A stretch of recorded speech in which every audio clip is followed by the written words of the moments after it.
Welcome to this edition of Lunch Hour Live. I'm Jared Bowen, the Executive Arts Editor for WGBH and the host of Open Studio on WGBH. We welcome to all of you who are watching us on Facebook, Twitter, and YouTube. Just a note, we are taking your questions throughout this half hour, so send them along, and I'm happy to present them to our guests. And our guests today are members of the Newton Theater Company, where the show is still going on, at least in some capacity. You'll see here Melissa Bernstein, who is the artistic director of the Newton Theater Company, and Eliott Purcell, who is a company member. You'll recognize him also from many stages in the Boston area as he's performed around. Welcome to both of you. Thank you so much for being here. Oh, great to be here. Thank you. Well, Melissa, let me start with you. For people who aren't as familiar with your company, how would you describe it? What your style is, what your voice is? Newton Theater Company is a very small, I guess I'd say, fringe theater company. And we do mostly classics, but we do them in very new ways. So we do them in very intimate settings. We use non-professional actors and professional actors working together. We do retellings of classics, but in very small venues. So we want the audience to be as close to the actors as possible. We do a lot of gender bending with our casting. So we've got these amazing women actors who we want to use over and over again. And what that does is it gives women an opportunity to be in shows, as well as it kind of makes us look at the whole story of a classic in a completely different way when we have different voices portraying and discovering who these characters are. I would say one thing we do that is not small is our Greek tragedy. So we do outdoor free Greek tragedy on the steps, outside steps of Newton City Hall, which is, we've got a whole fan club for that. People come out just for that one. And so that's huge. We've got, if you've ever been to outside Newton City Hall, the back of City Hall has a grand, I don't think it's marble, it looks marble, grand marble staircase with different platforms that we can actually perform on. So it's a built-in set. Platforms, huge staircases, and then these columns on the top with one door, one big green door that lets the actors in and out. So very similar to what was going on back in Greece thousands of years ago. Well, let me bring Eliott in here. Eliott, you, as I mentioned at the top, perform at a number of area theaters, but you are very much attached to this theater. One thing that I appreciate in going around to different stages is understanding the different identity that each has. Each really has a distinct personality. How would you describe that for the Newton Theater Company? Yeah, I think that there's always a platform, and there's always a specific sort of niche that each company is going to find its voice in. And I think that for Newton Theater Company, I really appreciate how much the company is a part of the community that it takes part in. It often pairs with other groups around town, whether it's charities or whether it's groups like Forge or and so it's part of that community, but it's also part of the artistic community in that it's kind of like a troupe. There's always new people being welcomed into it, but there's also this sense of we're there together to build each other as actors and artists, and we get a chance to work with each other in new ways. As Melissa was talking about, we have primarily a group of female identifying artists, and I think that allows us to tell classic stories and some new stories and really frame things in a way where we're exploring new ideas with old ideas, but we're sort of building and growing together. And I like that idea of a troupe. Well, Melissa, Eliott just mentioned a few key words there. I think words that we're thinking a lot about right now: community and voice.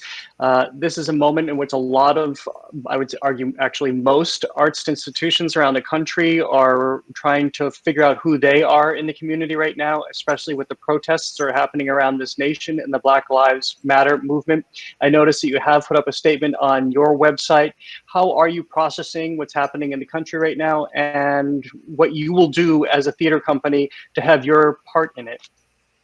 Yeah, I think this is like what's going on is so intense, and with COVID as well. But in some ways, it's time for me to just stop and really think about what next year is going to be like.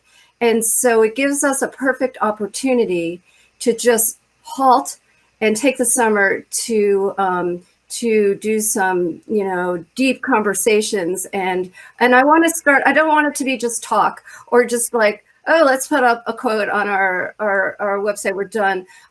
So I've been in further conversations. There are a few nonprofit organizations that I'm involved in. One is the Harmony Foundation in Newton. And we've done things with them. We've partnered with them. We partner with them for the Martin Luther King event that they run. So for a couple of years now, a few years ago, we did the Monologue Project, where we had voices of high school students, students of color, talk to the Newton community about what it's like to live and go to school in Newton. And we said to them, we're not editing you. Don't censor yourself. We want to know. And so we want to do more things like that. I really would love to find actors of color, directors of color. I'm thinking my board is all white. I mean, there's so many ways to change, as well as find plays that we can do that fit into our mission statement of doing classic works, or part of the mission statement is doing works by women or about women. And also I'm fascinated by history and people in history, and why we're still interested in, we did Marie Antoinette last year. Why are we still interested in her? It's been several hundred years. Who are those figures, and what are those literary iconic plays, books, novels that we go back to again and again? But let's do it in a new way with new voices having a go at them. So the way we've done it with women actors, I would love to bring into the mix a larger community and get many more different voices finally on our stage. Well, tell me what it does for people who haven't seen your productions, and both of you can weigh in here, how you feel it changes a production. Going back to the gender example, when you take roles that we traditionally have accepted in theater as being played by men, for instance, how does it change the dynamic? How does it change the work? How does it change the words when they come out of somebody that you don't necessarily expect they should have come out of? Yeah. Yeah, well, I think one of the things that I definitely learned as an artist, switching up sort of what is the stereotypical voice we're using for certain things, including the Greek plays. I think the last one we did, I was playing characters of both genders, and we had women in the cast who were playing men, women who were playing women, and there was a general sort of non-binary sort of idea going on. And I think the greatest thing was that sometimes it just didn't matter. Sometimes it was still, we were telling the story, and it sort of elevated these actors just as who they were, and they were still able to tell the story just as brilliantly as anyone who's stereotypically been playing, Menelaus for 3 millennia. And in other ways, there was definitely a consciousness about it of when Helen and Menelaus together are both a female and a male character being played both by women. I think there's also a consciousness there of what is that dynamic? What happens to gender roles there? And I think it both gives strength to our women, our female artists, our female identifying artists, and I think it also can give clarity in certain moments. Yeah, I'd like to add too, a great example of that was 2 summers ago, we did Iphigenia at Aulis, and we cast only women. And so this is a play about Agamemnon choosing to sacrifice his daughter Iphigenia, so the winds will blow, so the Greeks can then go to Troy. And so we had all women play the Greek soldiers and commanders. And at first, the first couple of scenes we had fun with, how macho can we make them? So it truly was a comment, a female comment on these male characters. Paige Perkinson played Achilles, so very different than if you're when we did Song of Achilles, where our hearts were with him. She played him in a very kind of commenting kind of way. And then we had this wonderful actress, Karen, what's Karen's last name, Eliott? Karen Trachtenberg, who played Agamemnon. And at first you weren't with him at all, right? And she's playing him commenting macho. But as the play continues, suddenly you see a female side of Agamemnon, and you see the choice he has to make in a completely different way, because you're seeing it through Karen's eyes. And so in some ways it also humanized, by the end, it humanized Agamemnon, which I thought was something we might not have been able to get with a male actor. Before we move on, we want to show some of your performances too. Melissa, I do just want to also ask, what will the change be like that you talked about that you need to make in regard to having more people of color, more voices of color represented on your stage and behind the stage? I was struck by the fact that you said that your board, I think I was correct in hearing your board is completely white.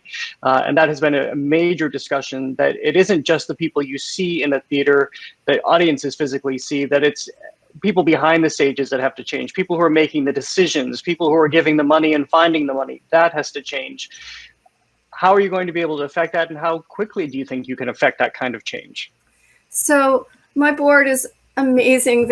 It's me and 3 other people, right? So we're a teeny company. So that, given that in mind, I actually think if there was someone interested, a person of color, being on our board would make a huge difference. I mean, then it would be 5 of us with 1 person of color. I mean, that's huge. It's not like we've got 20 people on the board.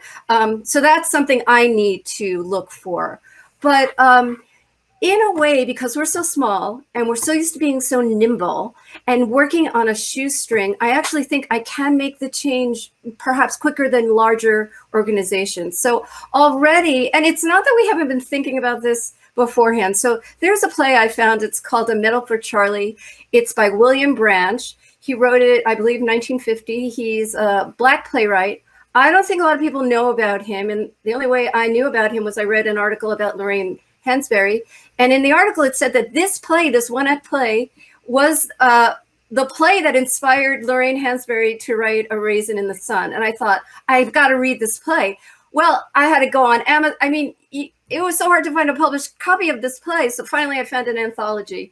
So I've been talking for months about doing this play. And so I think not just talking anymore, let's do it.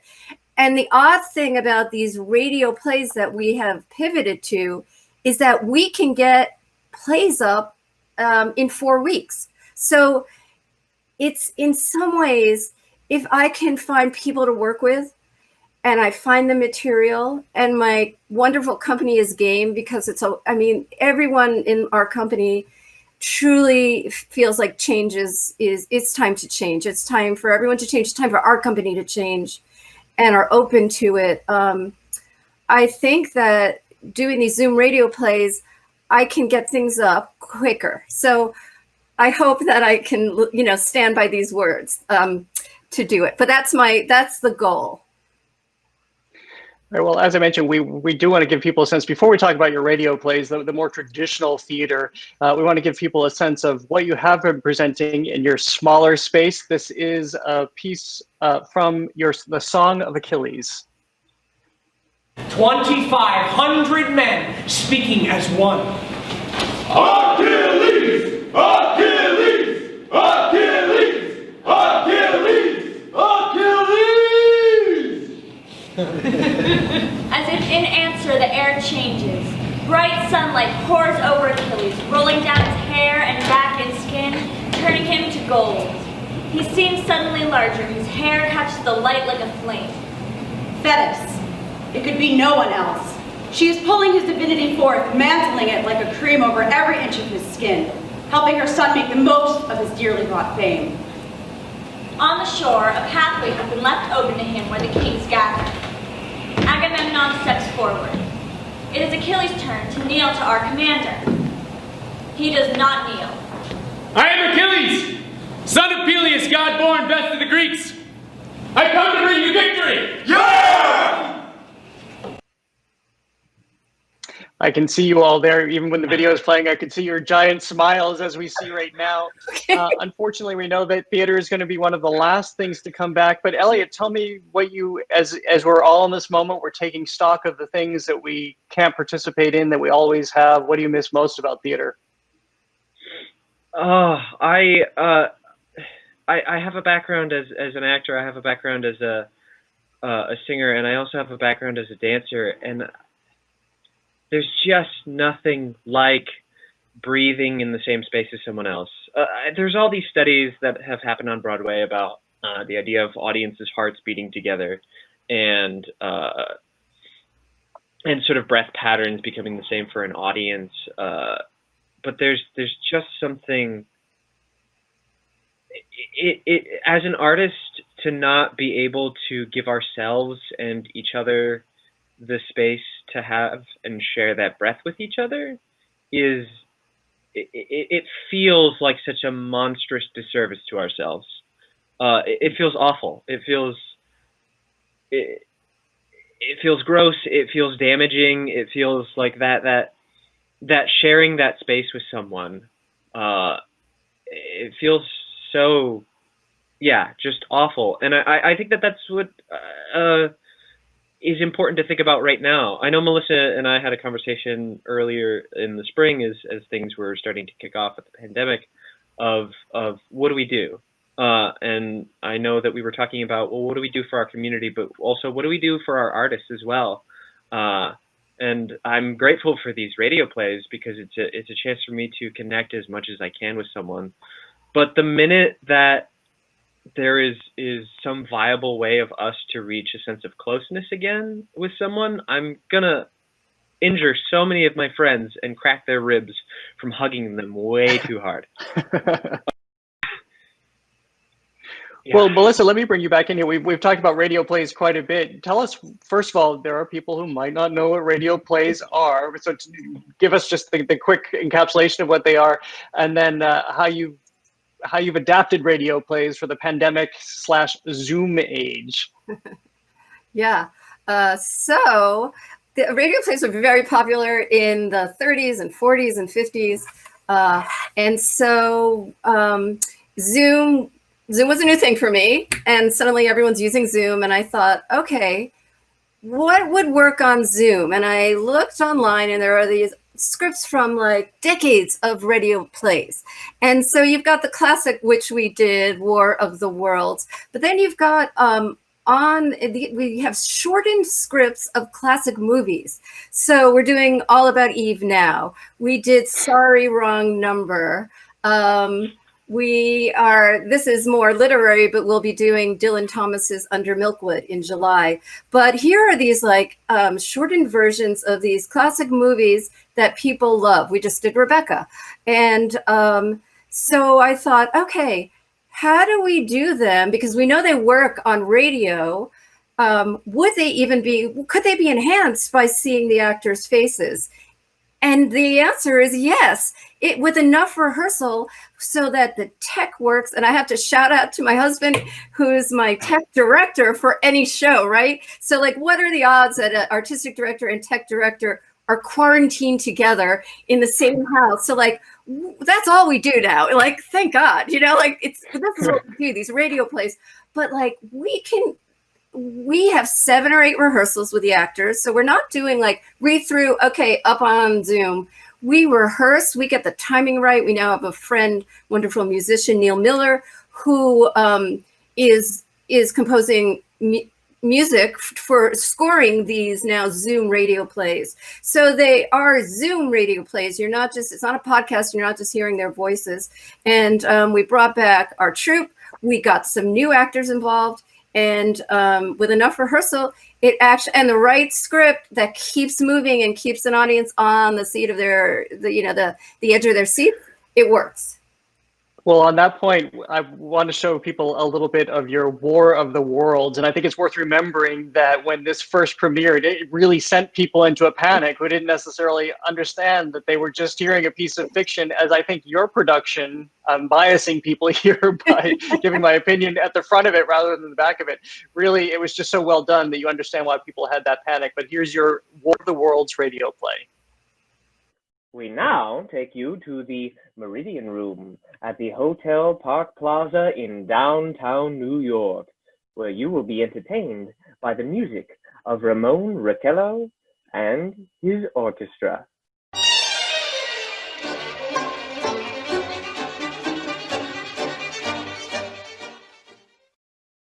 Good evening, ladies and gentlemen. From the Meridian Room in the Park Plaza, New York City, we bring you the music of Ramon Raquello and his orchestra.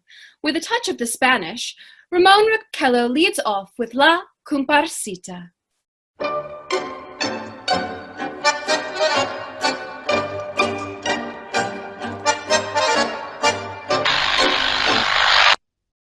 Ladies and gentlemen, we interrupt our program of dance music to bring you a special bulletin from the Intercontinental Radio News. At 20 minutes before 8 Central Time, Professor Farrell of the Mount Jennings Observatory, Chicago, Illinois, reports observing several explosions of incandescent gas occurring at regular intervals on the planet Mars. The spectroscope indicates the gas to be hydrogen and moving towards the Earth with enormous velocity. Professor Pearson of the observatory at Princeton confirms Farrell's observation and describes the phenomenon as, quote, like a jet of blue flame shot from a gun, unquote. We now return you to the music of Ramon Raquello playing for you in the Meridian Room of the Park Plaza Hotel, situated in downtown New York.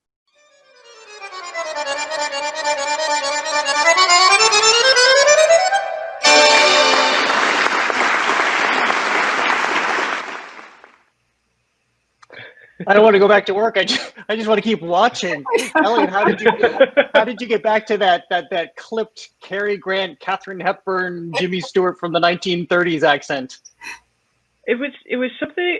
It was something we were all sort of listening to each other. The other two artists in that clip, Danny and Maggie, Danny Johnson and Maggie Kiernan.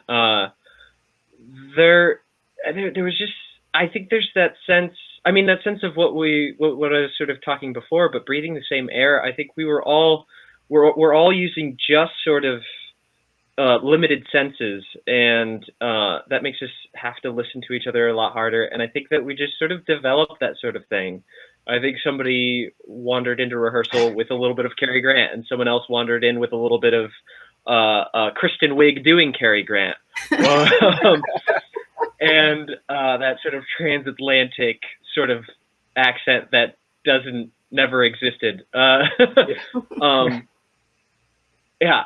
love them so much. And I love that clipness of language. Melissa, I want to move on a little bit. You were also heading into this period of summer, and you frequently work with children. And I know we're in a moment where we're trying to figure out if we can get back to summer camps and what we can be doing for kids over the summer. Tell me what the Newton Theater Company does with kids in terms of performance. So we run a program called Newton Theater Kids, and we do 3 musicals a year, but that means 3 musicals with 12 different casts. So we have a fall cast. We did The Wizard of Oz, and we had 3 casts doing it. And then in the winter, we had Annie Get Your Gun and 4 different casts. And no one's double cast, right? So we've got 4 different casts who put on their own production of Annie Get Your Gun. And the only thing they share really is that they all do work on the scenery together with our wonderful scenery designer, Margaret Redmond-Snyder. So anyway, COVID hit when they were about to perform Annie Get Your Gun, and 3 out of the 4 classes got to film their dress rehearsal, and then we had to stop the program. But then we had 80 kids signed up to start the next week to do Oklahoma. And so we felt so terrible. The staff, we missed them. We knew they were missing school and missing their friends and missing theater. So for April and May, we started free workshops online with these kids who were going to do Oklahoma. So I ran a class called self-scripting, which was really trying to take the kids' feelings and put them into writing and then into performance to do monologues called I Am. So that was the first thing we did in April. Well, I think it's so interesting in this time to listen to everybody's voices and all the different perspectives and understand how everybody's processing, especially your young students. We have some of their monologues here in this video. I am caring and persistent. I wonder how many species of animals there are in the world. I hear my brother talking. I see my cats playing. I want a dog. I am caring and persistent. I pretend to be a soccer player. I feel happy. I touch my cat's fur. I worry that global warming will melt the ice caps. I cry when my mom is angry. I am caring and persistent. I understand that doing chores is important. I say that helping your mom and dad is good. I dream that I can be fast at swimming. I try to swim fast. I hope that we don't have to die. I am caring and persistent. I am very curious and worried. I wonder about many things. I hear myself talking. I see my family members that live in my house. I want a baby sister. I am very curious and worried. I pretend that this is not happening. I feel sad that we cannot go to school. I touch fewer things now. I worry about coronavirus. I cry about coronavirus. I am very curious and worried. I understand a lot about this time. I say that I wish this was over. I dream of leaving my house to go to fun places. I try to think this will be fine. I hope that me and my family won't get sick. I am very curious and worried. I am funny and caring. I wonder if I have gotten to know my dog better. I hear my dog barking. I see my dog playing. I want my dog to learn new tricks. I am funny and caring. I pretend to be a dog so my dog doesn't get lonely. I feel happy when I am with my dog. I touch my dog's wet nose. I worry when my dog is alone. I cry when we have to leave my dog. I am funny and caring. I understand my dog can't see his friends right now. I say, "Good boy," to my dog. I dream about adventures with my dog. I tried to get my dog to stop chewing on the rug. I hope to get to know my dog better. I am funny and caring. Oh, that's just fabulous to watch. Well, we just have about a minute left. And so kind of, I'll use that as our prompt for both of you, to do a mini monologue right now. How is this the perfect moment to understand why the arts and theater in particular matter so much in a moment like this? Eliott, I'll start with you. Yeah, I'm just resonating with that second video of I am curious and worried, and I think that that's very true. And I think that for me personally, art helps me understand the world around me. Art helps me interpret who I am as a person and helps me interpret what's happening around everywhere. Art is my conduit in trying to understand everything that's happening. And I think that's super important to me. Melissa?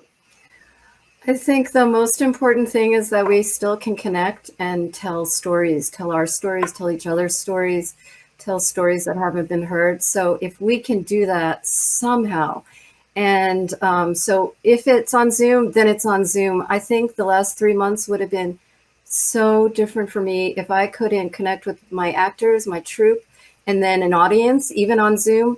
If I couldn't see those kids and work with those kids, yeah, that was a lifesaver for me. And so if just connecting and telling each other stories, that's been going on forever, and we got to keep doing it even more at this time now. Well, Melissa Bernstein, Eliott Purcell, it's been such a pleasure to speak with you both. Congratulations on all that you're doing and that I know that you'll continue to do over the course of this pandemic as we transition back into, as Eliott, you said earlier, being all back in the same space again. Thank you so much for joining us in this Lunch Hour Live. Thank you, Jared. It's been wonderful. Yes, thank you thank very, everybody very much. Yes, thank you. And we thank everybody who's been joining us, watching at Facebook, Twitter, or YouTube. We appreciate your thoughts and questions as always, and have a great afternoon.